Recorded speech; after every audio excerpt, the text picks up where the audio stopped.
Break کے بعد ایک دفعہ پھر سے آپ کو کہیں گے خوش آمدید ناظرین. بریک سے پہلے ہم لوگ بات کر رہے تھے ہزارہ الیکٹرک سپلائی کمپنی کے حوالے سے. کیسر تنولی ہیسکو کے حوالے سے آپ لوگ بات کر رہے تھے. میں تنولی صاحب کا ان کی کوششیں اور کاوشوں کے بارے میں ذکر کرتا. ہزارہ ڈوین کے اندر آپ کو پتا ہے کہ ریکوری 100% تھی, ٹھیک ہے, اور یہ ڈیمانڈ بہت عرصے سے تھی اور اس کے اوپر وہ مسلسل کام کر رہے تھے. اور ظاہری بات ہے ممبران اسمبلی سے مسلسل رابطہ, وزراء سے رابطہ, اور اس کے اوپر ایک لمبی ان کی انت تک جو محنت تھی وہ جاری ابھی بھی.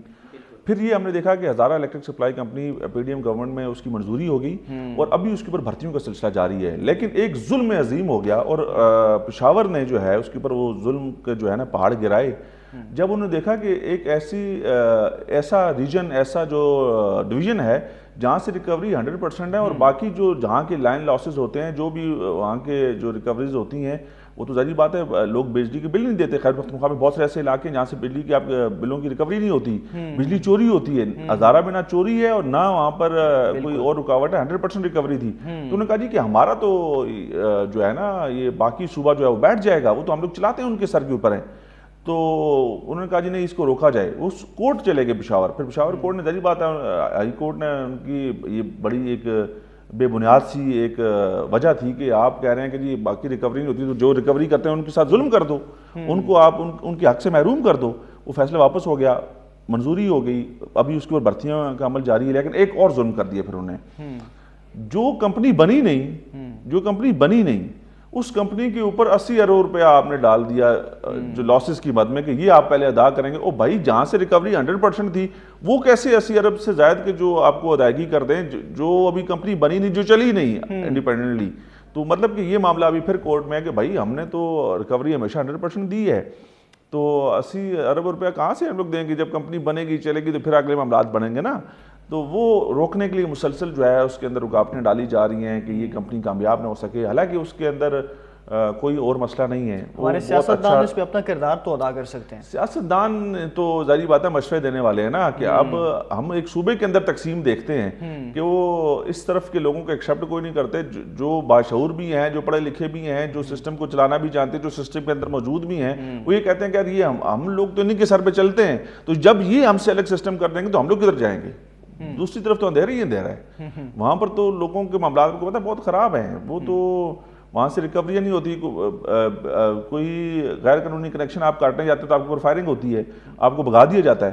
تو ادھر تو معاملات اور طرح کے ہمارا. کیسر تنولی, ہم لوگ ہزارہ ڈویژن کے اندر بالخصوص تمام ڈپارٹمنٹس کی بات کریں, چاہے گلیار ڈیولپمنٹ اتھارٹی کی بات کریں, ہم کاغان ڈیولپمنٹ اتھارٹی کی بات کریں, ہزارہ والوں کو ہمیشہ سے یہ شکوہ رہتا ہے کہ جو بھرتیاں کی جاتی ہیں, چاہے وہ کلاس 4 کی ہوں, چاہے وہ گریڈ 17 یہ ایک پلاننگ کے تحت ہوتا ہے نا. میں اس چیز کو سمجھ گیا آپ کے کوشچن کو. یہ ہزارہ یونیورسٹی کے اندر بھی ہم نے دیکھا, یہ ہر محکمے کے اندر, کیونکہ پوسٹنگ ٹرانسفرز اور جو بھرتی کا جو عمل ہے ظاہری بات ہے وہ صوبائی دارالحکومت سے ہوتا ہے. صوبے کا دارالحکومت پشاور ہے, تو وہ ہر کسی کی خواہش یہ ہوتی ہے کہ اگر ایبٹ آباد میں بھرتی ہو رہی ہے تو ہم لوگ اپنے لوگوں کو وہاں پر ایڈجسٹ کر لیں, مانسیرا میں کوئی بھرتی ہو رہی ہے کسی ادارے میں تو وہاں لوگ اپنے لوگوں کو ایڈجسٹ کر لیں. انتظامی کنٹرول بڑا کہتے ہیں نا ضروری ہوتا ہے. تو ظاہری بات ہے جہاں پہ آپ کی سرکاری افسران یا سرکاری اہلکار موجود ہوں گے اور آپ کی من مرضی کے ہوں گے, آپ کے بھرتی کیے ہوئے ہوں گے, تو کنٹرول آسان ہو جاتا ہے. تو یہی فارمولہ اپلائی ہوتا ہے. لیکن اس میں پھر میں یہ سمجھتا ہوں کہ کسی اور کا قصور نہیں ہے, ہزارے کے منتخب نمائندوں کا اور ہزارے کے جو بڑے بڑے فن خان ہیں جن کے بارے میں اکثر کہتا ہوں کہ جاری کس سے پیچھے خان بھی ہیں, نواب بھی ہیں, بڑے بڑے یہ سردار بھی ہیں, جب جاری کس کراس کرتے ہیں تو ان کی کوئی حیثیت نہیں ہے, ان کو کوئی پوچھتے ہی نہیں ہے. تو یہ ان کا قصور ہے. اچھا, مشتاق غنی صاحب سے یہ بھی میں نے پوچھا, میں نے کہا یہ شکوہ اس مرتبہ ختم کریں گے, انہوں نے کہا اس مرتبہ یہ آپ نے بہت اچھا سوال کیا اور اس مرتبہ ہم اس پہ فل فوکس کیا ہے. یار میں تو پھر وہی بات ہے نا کہ یقین کر لیں آپ ان کی اس بات پہ. مجھے یقین اس لیے نہیں آتا کہ میں ان کو بڑے عرصے سے دیکھ رہا ہوں, میں ان کی سیاست کو دیکھ رہا ہوں, میں ان کے معاملات کو دیکھ رہا ہوں, میں ان کی ذاتی حیثیت کو دیکھ رہا ہوں. تھوڑا سا سخت ٹائم آیا تو ہم نے دیکھا کہ 9 مئی کے واقعات کے بعد وہ لندن عیاشی کرتے ہوئے پائے گئے. جب انہوں نے دیکھا کہ اب ہم لوگ تھوڑا سا الیکشن لڑنا ہے ہم نے یا اس پوزیشن میں, تو جا کے انہوں نے بیل لی. اس سے پہلے بھی آگے بیل لے سکتے تھے نا. انہوں نے کہا نہیں, رائٹ ٹائم پہ جاؤں گا, بیل لوں گا, پھر الیکشن لڑوں گا, پھر منتخب ہو جاؤں گا اور پھر معاملات ٹھیک ہو جائیں گے. تو یہ کرنا کرانے میں کچھ نہیں ہے, یہ بس اپنے معاملات کے لیے چل رہے ہیں اپنی. کیسر تنولی, آپ نے جس طرح ذکر کیا کہ جو ہمارے بڑے بڑے خان, بڑے بڑے نواب جاری گز سے نیچے ہو جاتے ہیں, سردار جاری گز سے نیچے ہو جاتے ہیں, ان کی معاملات ختم ہو جاتے ہیں, ان کے مقابلے ختم کر دی. ہم ہری پور کا اگر ذکر کریں, یہاں پر ہری پور کے اندر معاملات جس طرح ہم ایبٹ آباد کی بات کریں, مانسہرہ کی بات کریں, چاہے بٹگرام یا کوہستان تک چلے جائیں, جو معاملات ہم ان اضلاع میں دیکھتے ہیں وہ ہری پور میں ہمیں دیکھنے کو نہیں ملتے، وہ مسائل کی بات کریں بالخصوص نہیں دیکھنے کو ملتے، یہ کیا وجہ ہے؟ دیکھیں ہری پور جو ہے وہ ایک تو آپ کو پتا کہ کیپٹل کے بہت قریب ہے، اور دوسری بات یہ ہے کہ ہری پور سے جو پھر میں ذکر کروں گا ترین خاندان کا اکبر ایوب صاحب، یوسف ایوب صاحب، وہ سنجیدہ ہیں کام کرنے کے لیے، وہ سنجیدہ ہیں، اس ضلع کے اندر انہوں نے کام کیے ہیں اور لوگ ان سے خوش ہیں، تو یہ میں سمجھتا ہوں کہ بڑی وجہ ہے۔ اور وہ ابھی صوبائی حکومت بنے گی نا خیر پختونخوا کی، وہ اس کا حصہ ہوں گے کیونکہ ڈلیور کرتے ہیں اور لوگوں کی ڈیمانڈ پہ جاتے ہیں، پھر وہ آ کے کام کرتے ہیں۔ عمر ایوب صاحب اس وقت ایک بڑی سیاسی جماعت کے جنرل سیکرٹری منتخب ہو گئے ہیں، پرائم منسٹر کے کینڈیڈیٹ ہیں، مطلب کہنے کا کہ ان میں اہلیت ہے، وہ کام کر سکتے ہیں اور وہ شاید ڈلیور کرتے ہیں، لوگ ان سے خوش ہیں، تو اس لیے بھی وہ چیزیں چل رہی ہیں۔ ان کو دیکھتے ہوئے بھی ہمارے دوسرے سیاستدان کچھ یار اپنے اینڈ پہ کسی کے پاس آپ جاؤ گے تو آپ کو اتنے پروجیکٹ گنا دے گا، لیکن جب آپ گراؤنڈ پہ جاؤ گے تو ادھر آپ کو کچھ نظر نہیں آئے گا۔ تو اسی طرح مشتاق احمد غنی صاحب بھی بہت سارے دعوے کرتے ہیں، آپ الحاج قلندر خان لودھی صاحب اس دفعہ ہمیں ظاہری بات ہے وہ الیکشن میں نظر نہیں آئے، وہ بہت بڑا ایک نام تھا سیاست کا ہمارے اس لوور تناول کا بھی اور ڈسٹرکٹ ایبٹ آباد کا بھی، کہ وہ مسلسل جو ہے وہ 5 دفعہ میرے خیال ہے ممبر صوبائی اسمبلی منتخب ہوئے، آزاد حیثیت سے لڑتے ہیں اور الیکشن جیت جاتے تھے، تو صوبائی وزیر۔ وہ معاملہ یہ ہے کہ بہت سارے ایسے لوگ ہیں جو کام کرتے بھی رہے ہیں اور شاید جو صرف نہ کر کے صرف نام بناتے رہے ہیں، اس میں بھی ایسے بہت سارے لوگوں کی ہمیں علی خان جدون کے حوالے سے ابھی ہم نے دیکھا کہ وہ 18 سے 23 تک بھی ممبر قومی اسمبلی رہے، اب دوبارہ منتخب ہو گئے ہیں، لیکن ان کا رول کوئی نہیں ہے ضلع ایبٹ آباد کے اندر، ان کا کام کوئی نظر نہیں آتا۔ علی اصغر صاحب تو پہلے ہم نے دیکھا ہار گئے تھے نا الیکشن قومی اسمبلی کا، تو علی اصغر صاحب کے حوالے سے لوگوں کی رائے یہ ہے کہ یہ بڑے ظاہری بات ہے وہ پھونپھا والے ہیں، وہ مالی اعتبار سے بڑے مضبوط ہیں، کہتے ہیں لوگوں کے ساتھ ان کا میل ملاپ نہیں ہے، لوگوں کو ملتے نہیں ہیں، یہ لوگوں سے دوری اختیار کرتے ہیں یا اتنا ان کا میل ملاپ نہیں ہوتا۔ تو اگر ابھی وہ سیٹ جیتے ہیں تو پھر وہی بات ہے کہ وہ ایک فیس کے اوپر جیت گئے ہیں، وہ بانی چیئرمین کے نام پہ جیت گئے ہیں، ویسے ان کی سیاست نہیں ہے اتنی، یا وہ سیاسی اعتبار سے اتنے مضبوط نہیں ہیں۔ اوورال کیسٹونلی ہزارہ ڈویژن کو دیکھیں تو اس مرتبہ میجورٹی ہم نے دیکھا کہ پاکستان تحریک انصاف کے حمایت یافتہ آزاد امیدواروں نے میدان مارا ہے، تو اس میں کئی جو نئے چہرے تھے وہ ہمیں دیکھنے کو ملے ہیں، تو سمجھتے ہیں اس مرتبہ معاملات کچھ صرف ہزارہ کی میں بات نہیں کروں گا، پاکستان کے مختلف حصوں کے اندر، مختلف صوبوں کے اندر یہ ایک بڑا پازیٹیو چینج ہے۔ میرا ذاتی حیثیت میں یہ ماننا ہے کہ سیاست کسی غریب آدمی کا کھیل نہیں ہے، سیاست کوئی غریب آدمی نہیں کر سکتا، سیاست کے لیے آپ کو پیسہ چاہیے، سیاست کے لیے آپ کو طاقت چاہیے، سیاست کے لیے آپ کو بڑی بڑی گاڑیاں، بڑے بڑے قافلے چاہیے، سیاست کے لیے آپ کو کھانا اور دعوتیں چاہیے، اس کے بغیر سیاست نہیں ہو سکتی۔ ظاہری بات ہے کہ آپ گھر سے نکلتے ہیں نا جب، تو آپ کی جیب میں پیسے ہونے چاہیے، اگر وہ پیسے نہیں ہوں گے تو آپ گھر سے نکل نہیں سکتے۔ تو سیاسی کیمپین چلانے کے لیے، سیاسی لوگوں کے ساتھ میٹنگز کرنے کے لیے، سیاسی لوگوں کو انگیج کرنے کے لیے آپ کو پیسے چاہیے، تو اس کے لیے وہی لوگ سامنے آتے تھے جو بڑے سردار، بڑے خان اور بڑے نواب ہیں، جن کے پاس مالی طور پہ وہ مضبوط ہیں، پیسے خرچ کر سکتے ہیں، تو وہ پیسے خرچ کر کے سامنے آتے تھے، ظاہری بات ہے ساری چیزیں کرتے تھے نا۔ تو اس دفعہ تھوڑا سا ہمیں، اس دفعہ بھی اور پچھلی دفعہ بھی، یہ میں اس کو 100% کریڈٹ دوں گا پاکستان تحریک انصاف کو کہ انہوں نے کچھ نئے چہرے لائے جن کا سیاسی قد کاٹ نہیں تھا، جن کا خاندان سیاسی اعتبار سے اتنا بڑا نہیں تھا اور جو شاید مالی اعتبار سے اتنے مضبوط نہیں تھے، لیکن وہ اسمبلی میں پہنچ گئے، قومی میں بھی اور صوبائی میں بھی۔ اس میں وجہ صرف ظاہری بات ہے، پھر میں کہوں گا کہ فیس تھا، ایک جماعت کے جو بانی چیئرمین تھے ان کا فیس تھا، شاید ان کے کہنے پہ لوگوں نے ووٹ ڈال دیا، تو یہ ایک اچھا چینج ہے، یہ مثبت تبدیلی ہے۔ کیسے تو کتھا کلامی کے لیے معذرت، میں چاہوں گا یہ چیز بھی اس میں ایڈ کر دیں آپ، جو اختیارات کی ہم نچلی سطح پر منتقلی کی اکثر بات کرتے ہیں نا، کہ اس مرتبہ جو ریجنل پریزیڈنٹس تھے مختلف ڈویژنس کے، ان کے اختیار کے اندر تھی کچھ چیزیں جو اس طرح کے نئے چہرے سامنے آئے ہیں۔ دیکھیں شاید تھی بھی اور شاید نہیں بھی تھی ریکمنڈیشن کی حد تک تو تھی، لیکن پھر ہر کسی کو انٹرویو کرنے کے بعد یا ہر کسی کو جانچنے کے بعد یہ دیکھا گیا ہے کہ کس کی مالی حیثیت کیا ہے۔ مطلب کہ ہم نے یہ بھی دیکھا، ہمیں بہت ساری شکایات موصول ہوئی ہیں، بہت سارے ایسے لوگ جن کو ہم لوگ یہ سمجھتے ہیں کہ ٹکٹ ملنا چاہیے، ان کی بڑی خدمات ہیں، ان کی بڑی کوششیں کافی ہیں اور مشکل وقت میں انہوں نے پارٹی کو بڑا ساتھ دیا ہے، ان کو شاید ٹکٹ نہیں ملا، لیکن جن لوگوں کو ملا کچھ ایسی شکایات، کچھ ایسے ثبوت بھی ہمارے پاس آئے کہ انہوں نے بڑے بھاری بھرکم جو ہیں وہ نذرانے پیش کیے ہیں، کروڑوں روپے دیے ہیں ٹکٹ حاصل کرنے کے لیے۔ تو لیکن پھر وہی بات ہے کہ اچھائی برائی شاید زیادہ اور کم ہو سکتی ہے، کسی کا زیادہ کسی کا کم، لیکن فرق پڑا ہے، کچھ فرق اس لیے پڑا ہے کہ کچھ نئے چہرے آگے ہیں سامنے جو شاید تصور بھی نہیں کر سکتے تھے. وہ کاؤنسلر کے الیکشن لڑتے تھے، یا کاؤنسلر بننا ان کے لیے بڑی ذات کی بات ہوتی تھی، وہ ممبر صوبائی اسمبلی بن گئے، وہ ممبر قومی اسمبلی بن گئے. تو یہ تبدیلی ہے. اکرام غازی کا ذکر کریں، میں وہی کہہ رہا ہوں نواب فیملی مطلب ہار گئے، حاجی ابرار صاحب ادھر سے مطلب وہ مالی طور پہ مضبوط ہیں، وہ نوابی میں مضبوط ہیں، وہ بڑے خاندان، بڑے سیاسی خاندان ہیں ان کا، لیکن ہار گئے نا. میں وہی تو کہہ رہا ہوں کہ ہم نے اس دفعہ اس کو ایک پازیٹیو چینج ضرور کہیں گے کہ کہیں نہ کہیں پر ہمیں یہ چیز دیکھنے کو ملی ہے کہ نئے چہرے جو ہیں، جو میں کہہ رہا ہوں کہ کاؤنسلر بن کے بڑے خوش ہوتے تھے یا کاؤنسلر بننے کی خواہش کرتے تھے، وہ ممبر صوبائی اسمبلی بن گئے، وہ ممبر قومی اسمبلی بن گئے. یہ بڑی تبدیلی ہے. تو اس مرتبہ یہ مطلب امید کر سکتے ہیں ہمارے دیکھنے والے اس وقت، اگر ان کو آپ کہیں یہ امید ظاہر کر دیں؟ نئے چہرے جہاں تک ہے، نئے چہروں کے پاس آپشن کوئی نہیں ہے. وہ ڈلیور کریں گے، وہ کام کریں گے کہ تو وہ سروائیو کریں گے. اگر وہ کام نہ کر سکے یا وہ صرف اسی میں رہے کہ ہم لوگ ممبر صوبائی اسمبلی بن گئے ہیں، ہم لوگ اب جو ہے نا حکومت میں ہیں اور ہم لوگ یہ کر دیں گے وہ کر دیں گے، ڈلیور کرنا سب سے زیادہ ضروری ہے. نئے چہرے تبھی رکیں گے، تبھی وہ بڑے چہرے بنیں گے اور مستقل چہرے بنیں گے جب وہ کچھ کر کے دکھائیں گے اپنے حلقے کے لوگوں کے لیے. ادروائز لوگ بھول جاتے ہیں، دیر نہیں لگاتے بھولنے میں. اچھا، گنڈا پور کے حوالے سے آخر میں علی امین گنڈا پور بہتر طریقے سے چلا لیں گے؟ مجھے نہیں لگتا کہ وہ معاملات بہتر طریقے سے چلائیں گے. مجھے نہیں لگتا کہ وہ لمبا عرصہ سی ایم خیبر پختونخوا رہیں گے. ان کے اوپر 9 مئی کے مقدمات ہیں، اور اگر کوئی یہ سوچتا ہے کہ شاید مقدمات حکومتیں بنانے سے ختم ہو جائیں گے، ایسا نہیں ہوگا. آگے اور اس میں شدت آنے والی ہے، چیزیں مزید سختی کی طرف جانے والی ہیں. جو لوگ اس کے اندر شامل تھے یا جو لوگ آپ کو لگتا ہے کہ جنہوں نے کچھ غلط کیا ہے، ان کے اوپر مقدمات مزید بھی بنیں گے، ان کی گرفتاریاں بھی ہوں گی.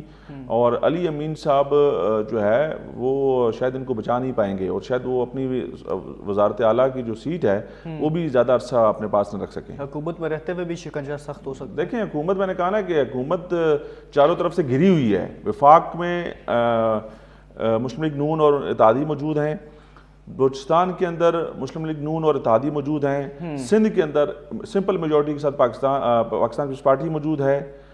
تو آپ بیچ میں ایک چھوٹے سے حصے میں ہیں، تو آپ اس حصے میں ہیں جہاں پر کشیدگی ہے، جہاں پر آگ ہے، شعلے ہیں، لڑائی ہے، جنگ ہے، اور آپ گھرے ہوئے ہیں.